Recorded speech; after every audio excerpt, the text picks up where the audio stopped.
Aquí comienza Conciencia y Tecnología, el Ágora para la Educación.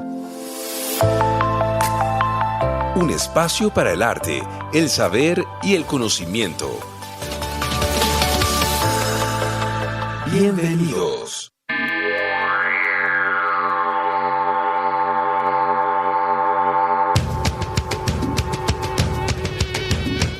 Muy buenos días a toda nuestra audiencia de Conciencia y Tecnología del Ágora para la Educación. Hoy, viernes 28 de marzo de 2025, vamos a hablar acerca de la nanociencia, lo invisible que está cambiando el mundo. Somos seres que perciben el mundo a través de los sentidos, por eso a veces es tan difícil entender lo que no podemos ver o tocar. La nanociencia se ha encargado de hacer visible lo que no lo es a simple vista y de hacerlo tener un lugar muy importante en la vida contemporánea.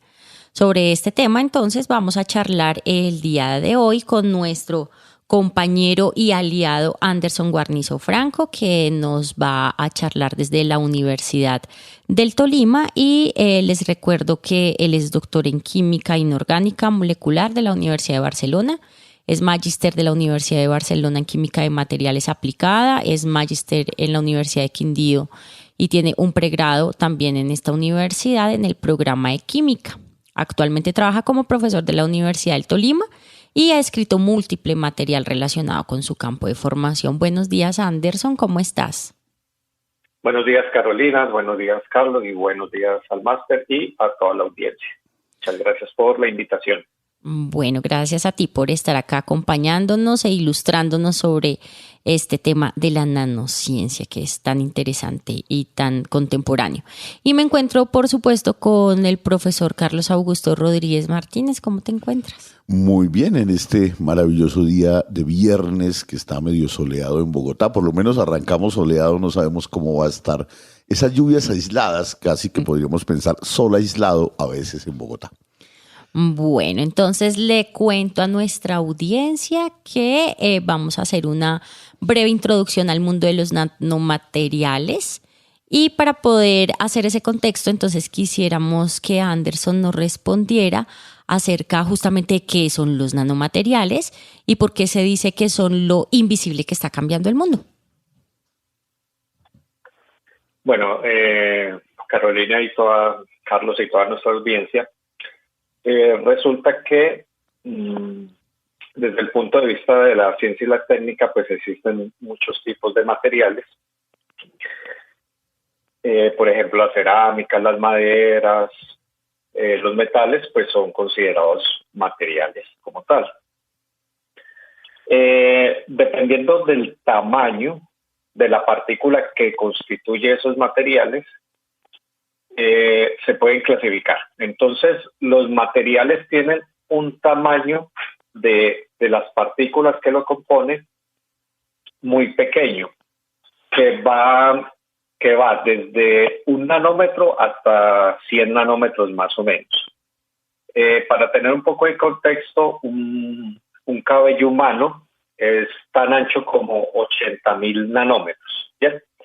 Entonces, estamos hablando de entidades moleculares que son demasiado pequeñas, incluso un poco más pequeñas que las células de nuestro cuerpo.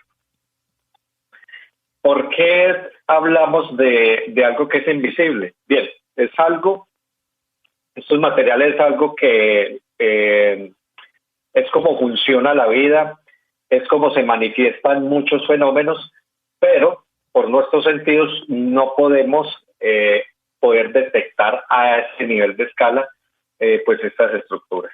Pero si bien son materiales que actualmente están revolucionando ciertos campos de la ciencia, la tecnología e incluso la medicina, y a futuro se prevé que lo sigan haciendo mientras entra en un auge este sector de la ciencia. Anderson, ahí hay una cantidad de preguntas que habría que hacer y que digamos están un poco relacionadas con este asunto que nos acabas de mencionar y que tienen que ver fundamentalmente con la diferencia entre lo que percibimos a través de los sentidos y aquello que la ciencia y la tecnología empieza a elaborar y que, que parece ser casi que un mundo mágico que se abre inicialmente en el desarrollo de la investigación científica a partir del microscopio, pero que hoy pareciera estar en otro nivel. Y que nos llevaría a una pregunta que sería radical inicialmente, y es cuáles las diferencias entre nanociencia y nanotecnología. Es decir, ¿qué podemos esperar en esas diferencias y en esas formas de investigación y de producción? Porque la ciencia estaría básicamente en el conocimiento y la comprensión del mundo material, mientras que la nanotecnología estaría en el campo de la producción de nuevos artefactos o de nuevas formas para poder utilizar, digamos, toda la materia o todo el conjunto material en una nueva posibilidad de pensarnos y de pensar el mundo y nuestra relación con el mundo. Bueno, efectivamente, Carlos. Podríamos decir que la nanociencia pues estudia los fenómenos, entender la lógica de cómo funciona el mundo a esa escala. Mientras que la nanotecnología utiliza esos elementos que se van conociendo desde la nanociencia para crear productos, como sensores o nuevos tipos de medicamentos. Frente a la observación que hacías al principio sobre la forma en que percibimos, nosotros tenemos varios sentidos y vamos a poner, por ejemplo, el sentido de la vista. El sentido de la vista pues está relacionado como el ojo como instrumento de captación de luz y el cerebro que procesa pues esas señales de luz. Pues bien, la luz que percibimos con nuestros ojos, que va desde la luz violeta hasta la luz roja, pertenece a una familia muchísimo más grande de radiación. En general a esto se le llama radiación electromagnética y la luz visible pues hace parte de esa familia.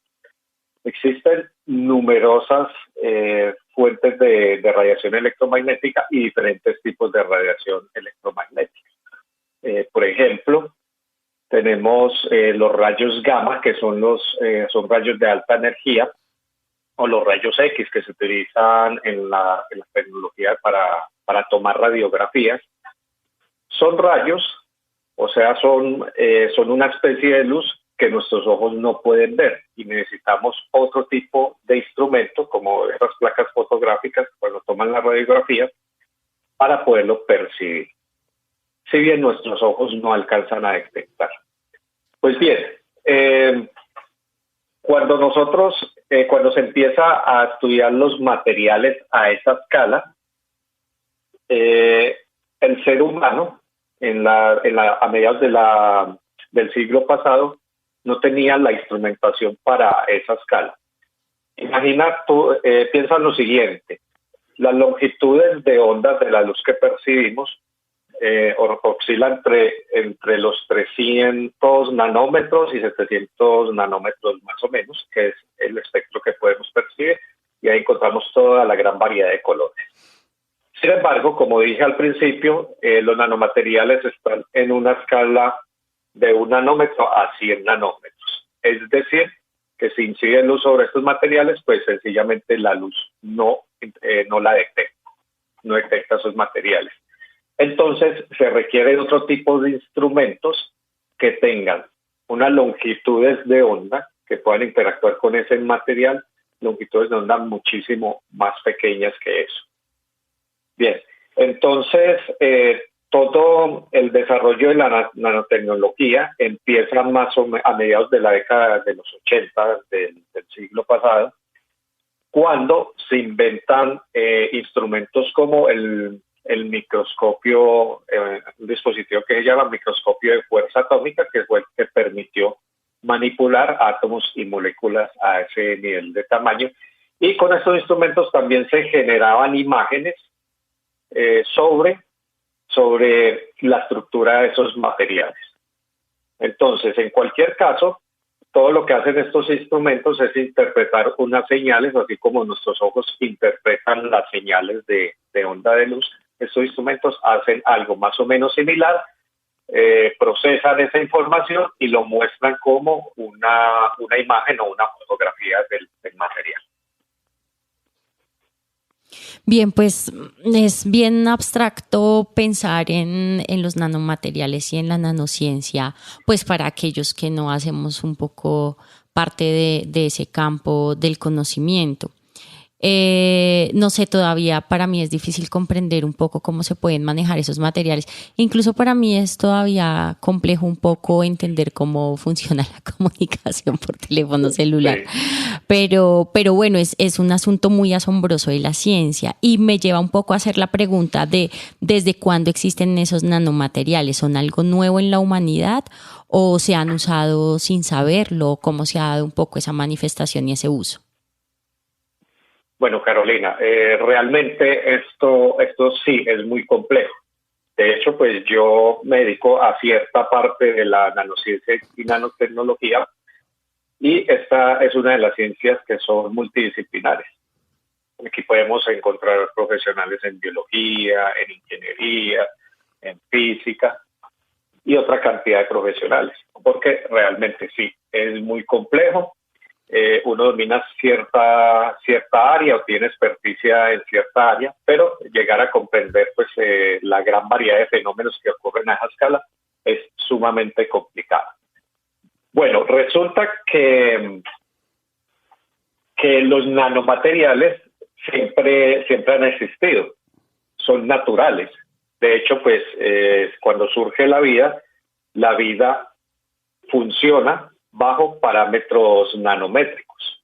Por ejemplo, todos sabemos desde la escuela y el colegio que la célula tiene una serie de organelos, como la membrana celular, los ribosomas, el núcleo, o incluso una hebra de ADN. Todas estas estructuras clasifican como nanomateriales. Entonces, estos nanomateriales siempre han existido y es desde mi punto de vista, el lenguaje de la vida y cómo la vida funciona a ese nivel. También no solamente está relacionado con los sistemas vivos, también constantemente se producen, por ejemplo, estas partículas que vemos de humo, de automóviles que generan ese hollín. Ese hollín, muchas de esas partículas que se generan tienen escala nanométrica. También cuando hay erupciones volcánicas, que se despiden partículas muy finas, también muchas de esas partículas alcanzan la nanoscala. Entonces, los nanomateriales no es algo nuevo. ¿Qué es lo nuevo? Los instrumentos que tenemos para poderlos estudiar y aprovechar sus propiedades. Anderson, cuando yo te estaba escuchando, por alguna razón pensé en Marie Curie y ese tipo de escalas en nuevos materiales que van a surgir.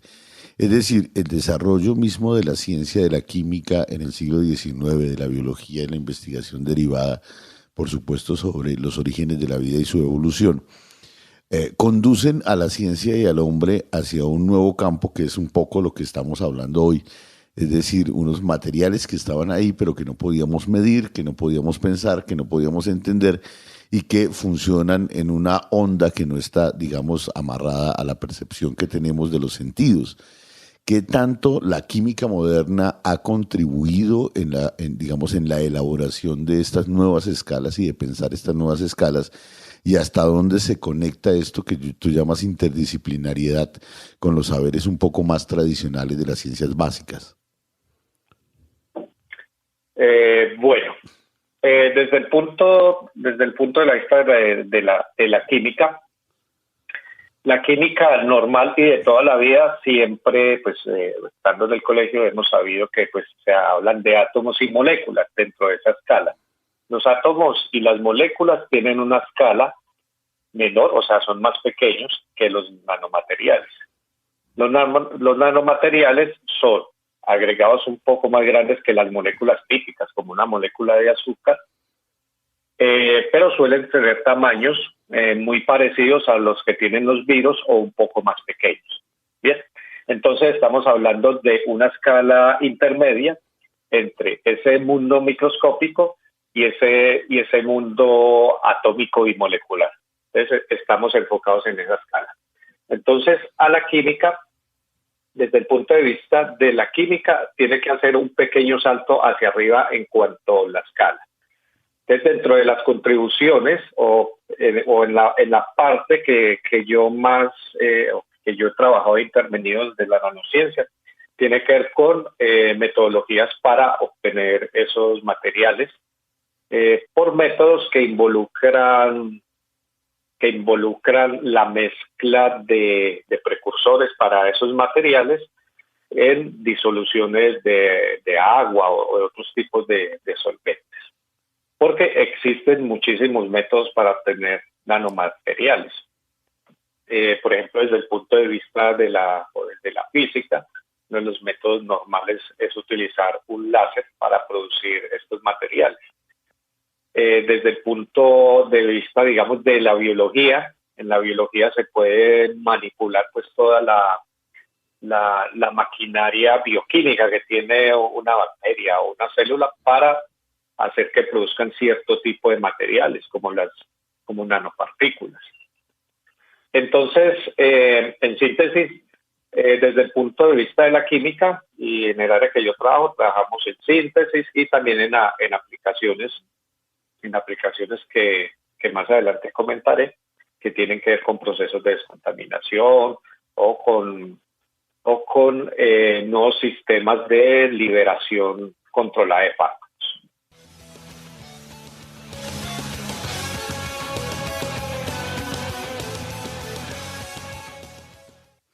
Volvemos a Conciencia y Tecnología del Ágora para la Educación, un programa de la Facultad de Ciencia y Tecnología de la Universidad Pedagógica Nacional. Hoy estamos conversando con Anderson Guarnizo desde la Universidad del Tolima. Recordemos que Anderson es un doctor en química y hoy estamos conversando sobre nanotecnología y nanociencia, que, como decía Carolina hace un rato en nuestra anterior sección, es un tanto abstracto, y para poder un poco aterrizar empíricamente esto, quisiéramos preguntarte, Anderson, bueno, ¿cuáles son los resultados efectivos, reales, concretos que podemos encontrar y cómo eso nos ayuda a comprender un poco este campo tan abstracto, pero tan sumamente interesante, que se empieza a abrir en lo que hoy conocemos en casi que un nuevo patamar, una nueva nivel de la ciencia y de la tecnología? Bueno, para abordar pues esta pregunta podemos mirar varios enfoques. Ejemplos, digamos, que podemos tener desde la naturaleza y desde la propia invención humana.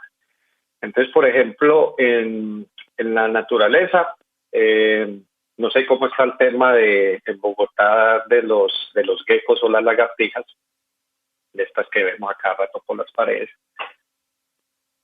Podríamos decir que el mecanismo de sujeción de estos animales en las superficies tiene que ver con efectos a escala nanométrica.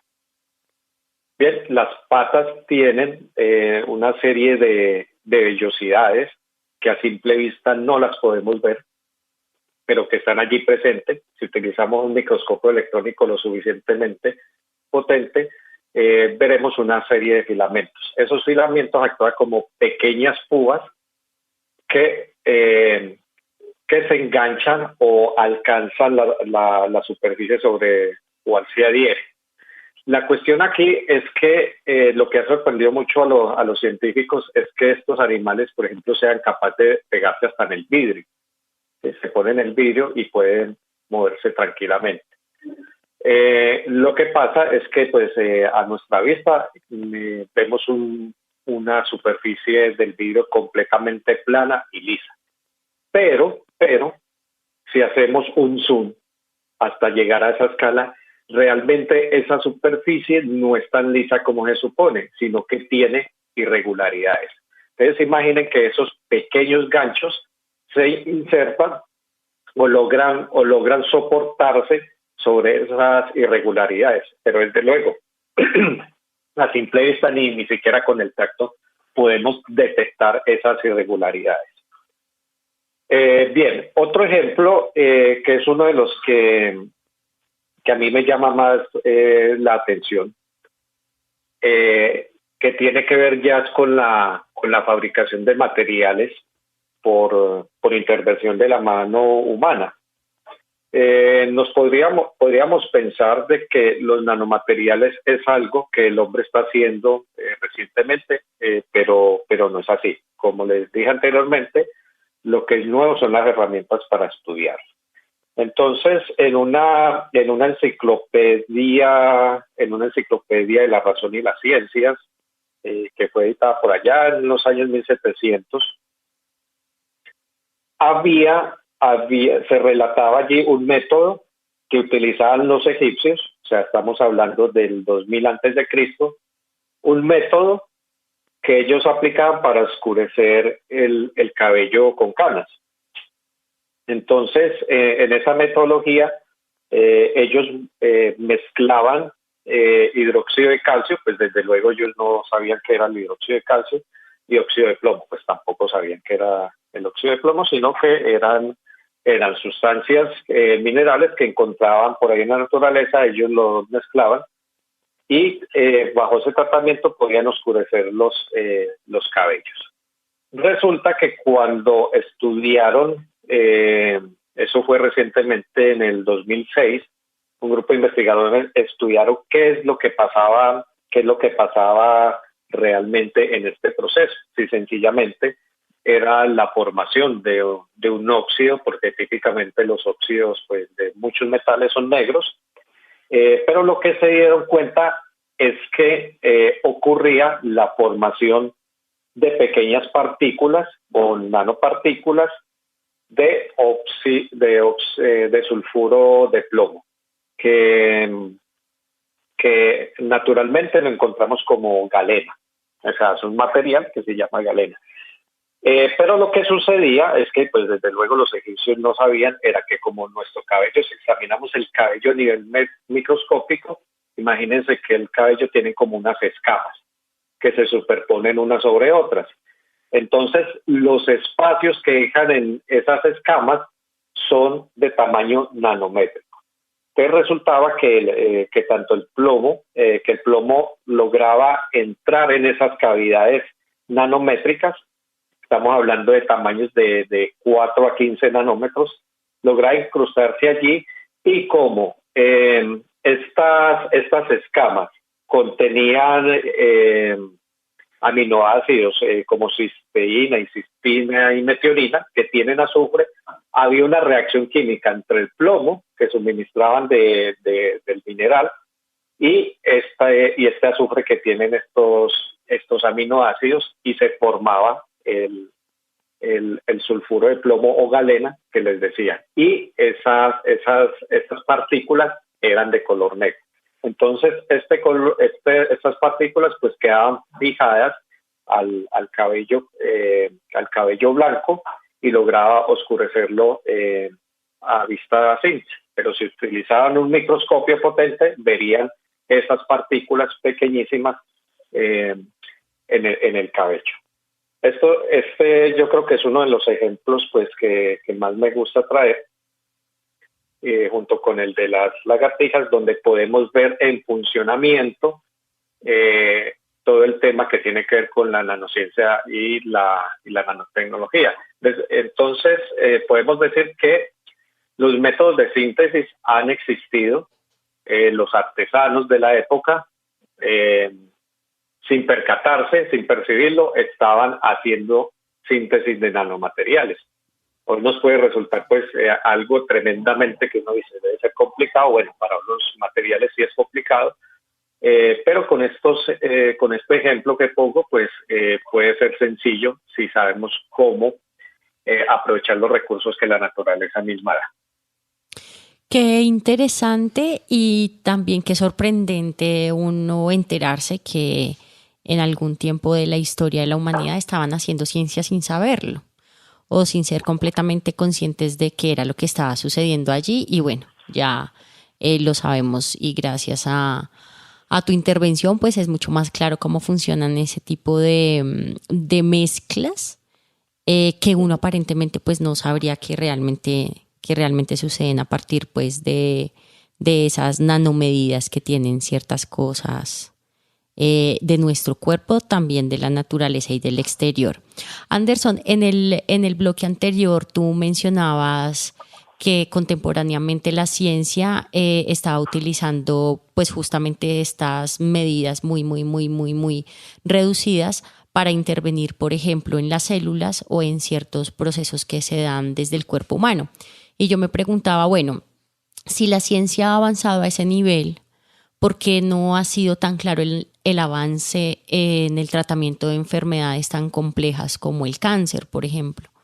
O de ciertas enfermedades que han causado mucho dolor y bueno, como también muchos problemas a cierta parte de la humanidad. ¿Por qué no usar ese tipo de avance para poder, digamos, que dar unos tratamientos un poco más efectivos a esas enfermedades que parecieran no tener cura? Bueno, el tema es sumamente complejo. Por ejemplo, hablemos del caso de las enfermedades y más recientemente con los que nos pasó con el COVID. Bien, la producción de un nuevo fármaco o un nuevo tratamiento implica mucha investigación previa. Normalmente un proceso desde que se descubre algún principio activo hasta que logra ponerse en el mercado como un medicamento puede estar durando entre los 12 a 15 años. Bien.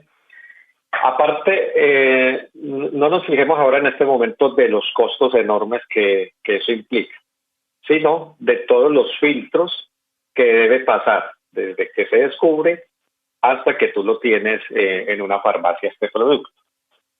Cuando se descubre una propiedad farmacológica de alguna sustancia, pues hay que hacer una serie de pruebas. Siempre las pruebas empiezan en laboratorios haciendo pruebas en cultivos celulares, que pueden ser células humanas, pero luego eso se va escalando a seres vivos más complejos, que van pasando desde tejidos, va pasando por los conocidos experimentos en animales, en ratones, en cerdos, y todo eso implica una etapa del proceso. Luego pasa una etapa que se llama la etapa clínica, en donde ya se empieza a suministrar tanto a pacientes enfermos como a pacientes sanos, y eso también lleva un tiempo largo. En el proceso pueden aparecer situaciones en que los efectos secundarios sean muy graves, como para que esa sustancia pueda comercializarse o probarse en humanos.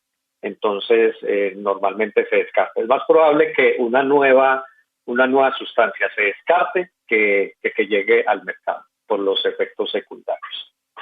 Bien, entonces, una de las razones por las que se demora tanto poner en el mercado una nueva terapia o un nuevo medicamento, pues es esa, la investigación que tiene para poder dar un producto seguro a toda la población. Vimos en el periodo del COVID que había mucha controversia y todavía lo hay sobre la efectividad que tuvo esas vacunas. ¿Por qué? Porque ellos se saltaron ese periodo de ensayos clínicos, lo redujeron a su mínima expresión y no se esperaron un tanto tiempo por efecto de la emergencia para ver si habían efectos secundarios. También, por ejemplo, estas vacunas utilizaban también unos sistemas de suministro o la entidad farmacológica que cargaba, pues era un producto nanoestructural. Desde luego, pues esto está protegido por patente y pues los detalles pues son difíciles de conocer, cómo se fabricaban y lo que implicaban o qué tipo de estructuras formaban para su suministro, pero se sabe que muchas de estas eran estructuras de carácter nanométrico.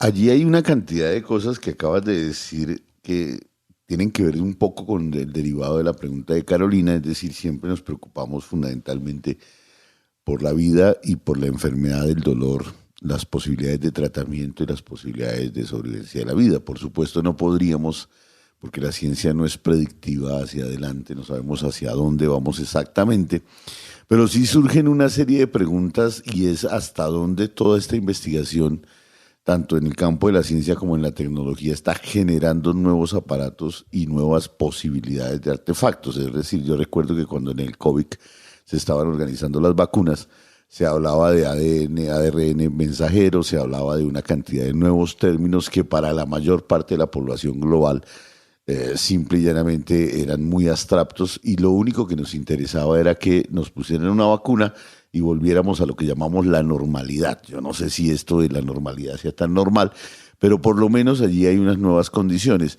¿Hasta dónde podemos? Y tú lo decías en el último momento, nos saltamos muchas etapas de prueba con las vacunas del COVID. ¿Hasta dónde se está estudiando hoy? ¿Qué sabes tú de los estudios sobre esas posibilidades de tener, digamos, efectos a largo plazo, y cómo se van a estudiar y cómo se estudian hoy en laboratorio, y cómo los piensas tú desde la química y desde lo que estamos discutiendo hoy de los nanomateriales o de la nanotecnología, desde la nanociencia? Bueno, como les dije, el tema de estas nuevas vacunas es controversial. Bien, desde luego yo no soy antivacunas ni nada de esto por el estilo, pero sí, este nuevo tipo de vacunas, pues muchas personas dedicadas al cubrimiento de este tipo de noticias, que sí son expertos en estos tipos de tratamientos, ellos decían que pues no era tanto una vacuna, sino como una terapia, una terapia genética, bien, para enseñarle, se suministraba un nanodispositivo, un nanoagregado, y se le enseñaba a la célula cómo defenderse del virus. Bien, ese tipo de terapias son muy recientes. Los efectos secundarios se desconocían hasta el momento, o otros dicen que sí se conocían efectos secundarios, pero que esto no lo revelaron pues a la población para evitar el pánico generalizado. Bien, entonces esto es muy controvertido. Por otro lado, para nadie, esto sí no es un secreto, que alguna de esas vacunas se retiraron ya del mercado porque vieron que generaban problemas serios. Uno de ellos era que genera como especie de trombos en la sangre, que hacía que se coagulaba y provocaba muerte súbita o provocaba problemas cardíacos. Bien, entonces, como por efecto de la emergencia, por el efecto de generar, como había un pánico generalizado, del miedo pues a contagiarse y que esto nos pudiera producir la muerte, y por otro lado, pues, está la presión de las farmacéuticas o de personas que a causa pues, de estos episodios de pandemia quieren aprovechar y generar riqueza a partir de eso. Entonces impulsan que este tipo de nuevos tratamientos pues se aprueben lo más rápido posible y logre ingresar al mercado. Entonces, desde ese punto de vista, pues yo creo, y es una labor que digamos este espacio de ciencia y tecnología hace muy bien, es tratar de alfabetizar desde el punto de vista de la ciencia, alfabetizar a las personas para que pues cuando pasen este tipo de cosas tengamos elementos de juicio y decir qué es bueno para mí y qué no, porque como les digo, esto era generalizado y pues los médicos, queriendo o no, pues tenían que recomendar la vacunación. Otros médicos que no la recomendaban pues tenían problemas, o incluso pues a nosotros se nos llega a discriminar en vacunados y no vacunados. Entonces, esto es un problema pues que tiene muchísimas capas y que aún estamos recibiendo como los coletazos de ese episodio, como les digo. Algunas vacunas de este tipo ya fueron retiradas, y las que hay han sufrido cambios para para poderlas mejorar y que se hagan lo que tienen que hacer, causando los efectos secundarios mínimos. Tremendo, sí, es muy pertinente y muy necesaria una, digamos que activación en la educación alrededor de estos temas, justamente por lo que tú mencionas, ¿no? Como para saber también tomar decisiones muy autónomas alrededor de este tipo de cosas, que a pesar de que fueron impuestas en su momento, pues también uno estaba como en el poder de decisión, pero bueno, como tú mencionas, también es un asunto de varias capas y allí lo económico pues también es una capa protagónica en las decisiones que a veces no tomamos nosotros, sino que son impuestas por las sociedades mismas. Los invito en este momento a que escuchemos las noticias de actualidad en ciencia y tecnología y volvemos al cierre de nuestro programa. En Conciencia y Tecnología, las noticias de actualidad. Un grupo de científicos acaba de descubrir microplásticos dentro de cerebros humanos. ¡El diablo! Hola, bienvenidos a esta cápsula informativa de Microplasticosa Actualidad en Ciencia y Tecnología. A darle átomos. Sí, como lo acabaron de escuchar. Esa botella de agua que están tomando, la bolsita del té o la aromática, resulta que el plástico no solo está ahogando al planeta, podría estar escondido en nuestros cuerpos. Vamos a desglosarlo. Un estudio revolucionario publicado en la revista Nature Medicine analizó cerebros de personas fallecidas entre el 2016 y 2024. ¿Y saben qué? Todos los cerebros tenían microplásticos. ¿Qué acabas de decir, anciano? Los microplásticos son partículas diminutas, más pequeñas que un grano de arena. ¿Qué es lo peor de esto? Los niveles se dispararon en solo 8 años. ¿Cómo así, perritos? Es decir, que los cerebros del 2024 tenían un 50% más plástico que en el 2016. ¡Ay, güey, mi mente! ¿El principal culpable? Son única responsabilidad de Putin y de su guerra ilegal. No, el polietileno. Es el material de las bolsas y envases plásticos más común. Pero aquí está el dato más fuerte. Los cerebros de personas con demencia tenían mucho más plástico, especialmente cerca de los vasos sanguíneos y las células del sistema inmune. Por supuesto, los científicos no afirman que el plástico cause demencia todavía, pero es una señal de alerta. No, hombre, no más de imaginármelo ya me dio cosa. Todos sabemos que el plástico afecta a los océanos y el ambiente en general, pero Esto ya es personal. Estas partículas se infiltran en nuestros cuerpos a través de la comida, el agua, incluso el aire. ¡En el aire, güey! ¡En el aire, güey! Una vez dentro, son como invitados molestos que no se pueden sacar de la fiesta. Tu cerebro es la zona VIP y ellos, pues bueno, lo estaban desordenando de formas que aún se estaban estudiando. ¿Cómo llegaron allí? Los investigadores creen que los fragmentos más pequeños podrían viajar por el torrente sanguíneo y de alguna manera llegan a infiltrarse hasta el cerebro. Aterrador, ¿no? Es un misterio, muy misterioso. Por supuesto, la ciencia va detrás del problema. Los laboratorios compiten por descubrir si los plásticos son cómplices silenciosos de enfermedades como el Alzheimer. Pero hay buenas noticias, tú puedes actuar, tú puedes hacer algo. No me queda más que hacerme pendejo. No es hora para eso. Cambia los plásticos de un solo uso por botellas de vidrio y recipientes reutilizables libres de plásticos. Utiliza plásticos biodegradables. La próxima vez que tomes un tenedor plástico, pregúntate si realmente lo necesitas. Esto es todo por hoy. Desde la Universidad del Tolima, un saludo a todos los Mortis de la ciencia. Chau. No rompe el ciclo, Morty, sé mejor. Enfócate en la ciencia. Analiza, escucha e imagina. En Conciencia y Tecnología, el Ágora para la Educación. Un programa de la Facultad de Ciencia y Tecnología. Conéctate todos los viernes a las 9 de la mañana y los miércoles a las 5 p.m.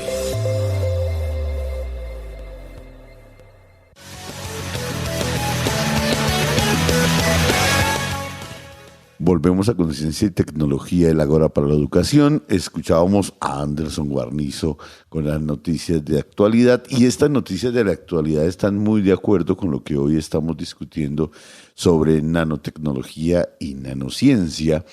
Y yo quisiera preguntarte, Anderson, ¿cuáles las perspectivas de futuro de la investigación en estos campos? Y tú, como experto e investigador en nanociencia y nanotecnología, ¿cómo está Colombia hoy en esta investigación? ¿Qué tan lejos estamos de los niveles de punta? ¿O qué tan cerca estamos de tratar de comprender y de poder, digamos, pensar esto, y las universidades que tanto están investigando en estos campos? Bueno, esa pregunta, pues yo también hasta no hace mucho me la hice también. En Colombia, ¿cómo va el asunto? Recién terminado mis estudios de posgrado, por allá en el 2016, pues del asunto apenas en Colombia se entraba a hablar del tema. En el mundo, digamos, en los países más capaces económicamente, pues el tema ya estaba en la cresta de la ola. Eso empieza más o menos desde el 2000 para acá. Empieza el auge de los estudios sobre estas temáticas.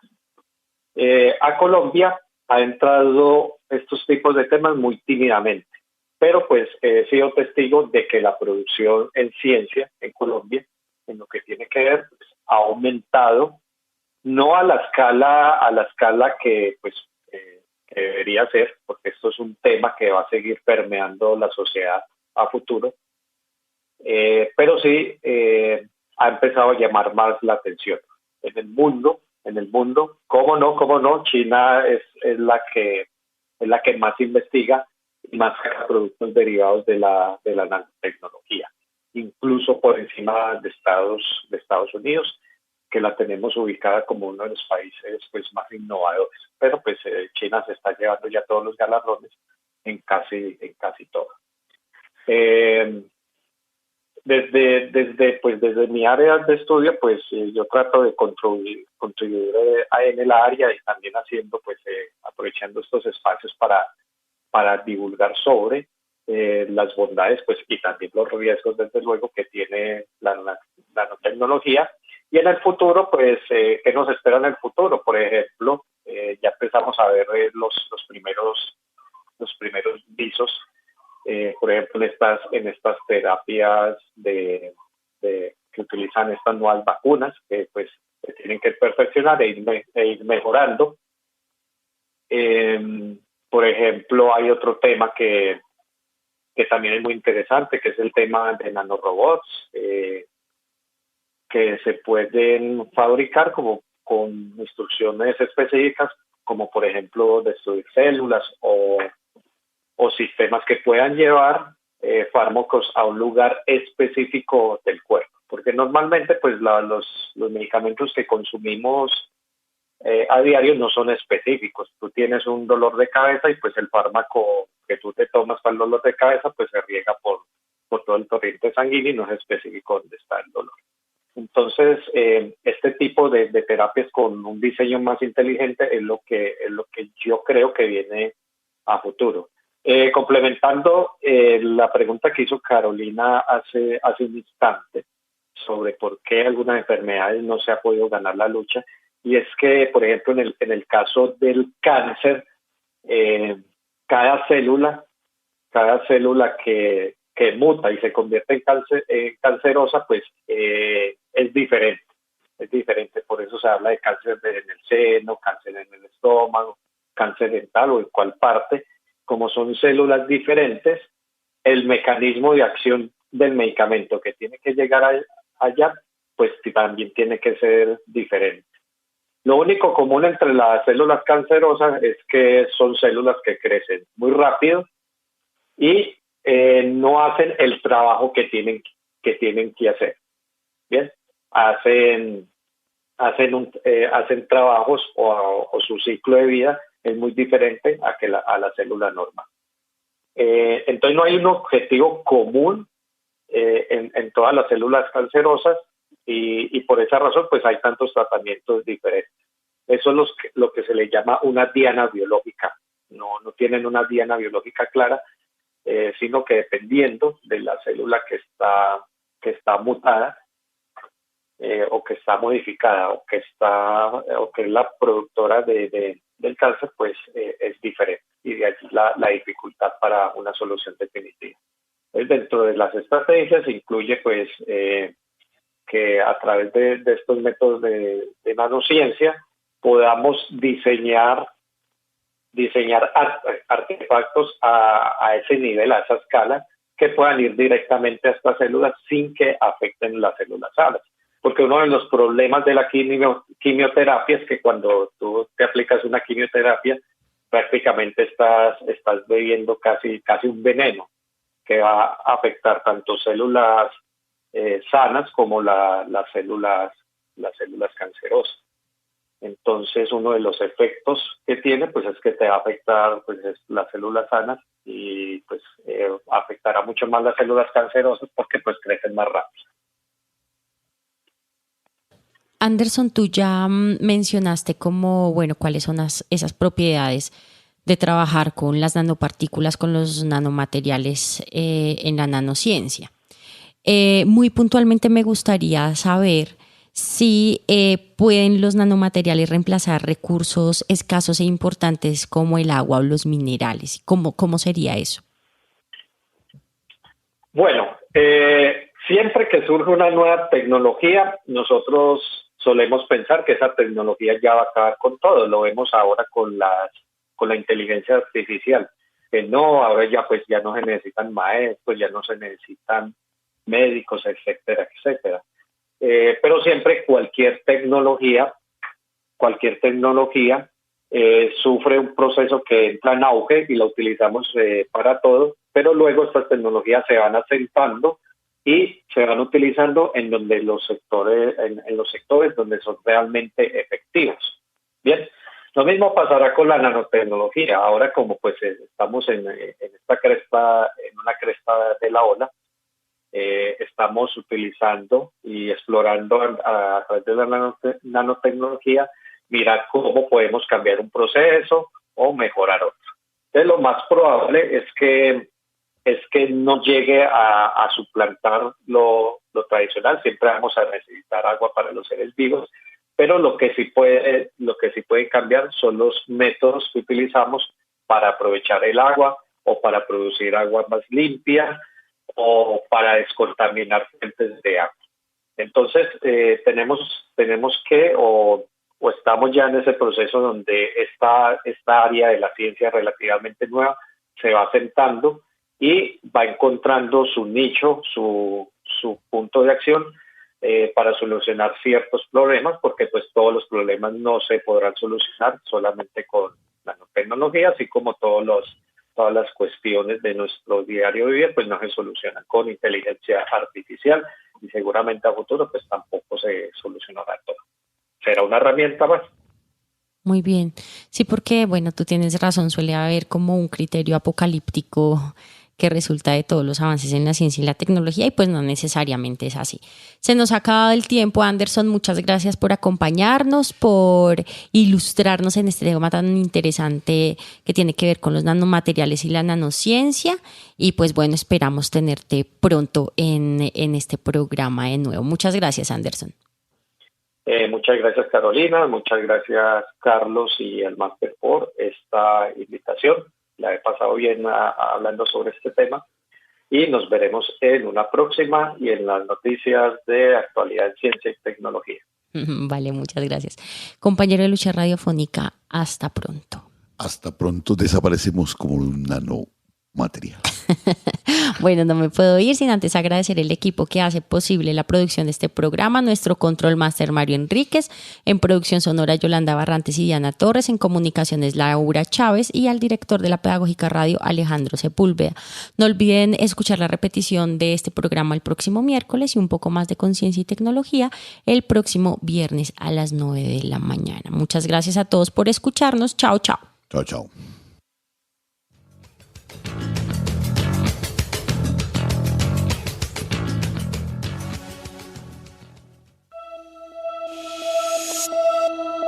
Hasta aquí Conciencia y Tecnología. Síganos en Instagram, Twitter y Facebook como @concitecupn.